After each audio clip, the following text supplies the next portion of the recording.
Hello from Bison Peak in Colorado. I'm at about 12,000 feet right now, probably going to be staying here for the night.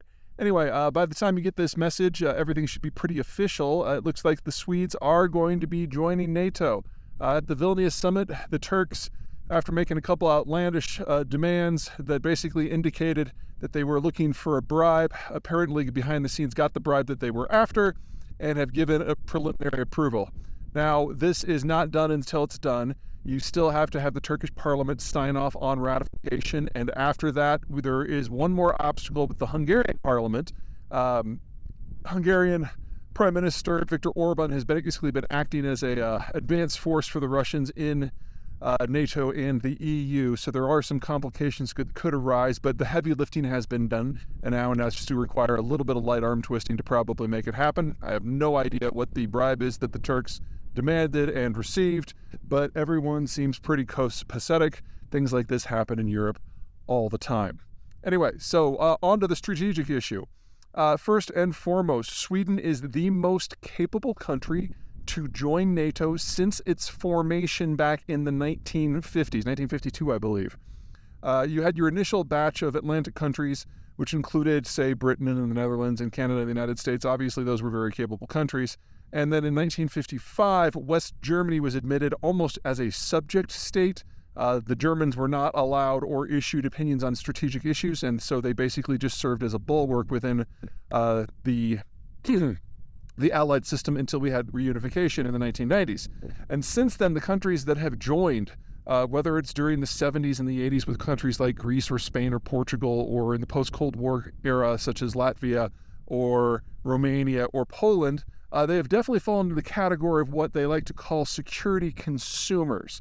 Countries that don't have militaries that are right-sized to their needs and or have extreme geographic vulnerability to potential hostiles.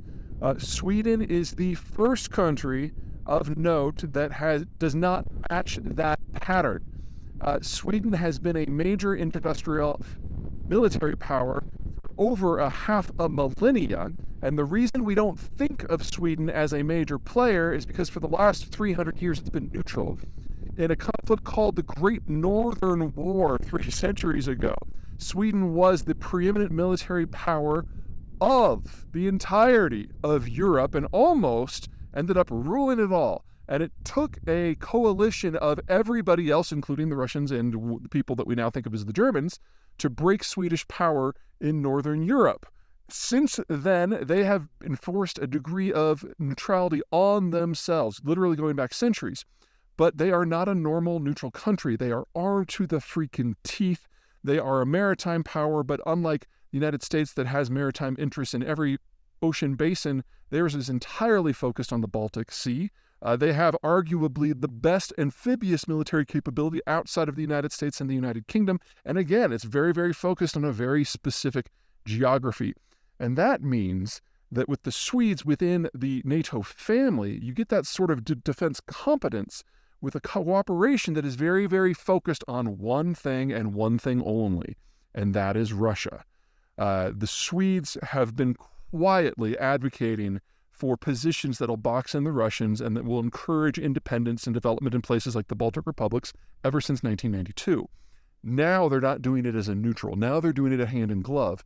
And it's only going to be a matter of time, I would say weeks to months, not years to decades, before Sweden emerges as one of the leading voices within the alliance itself on pretty much everything that matters as regards the Ukraine war.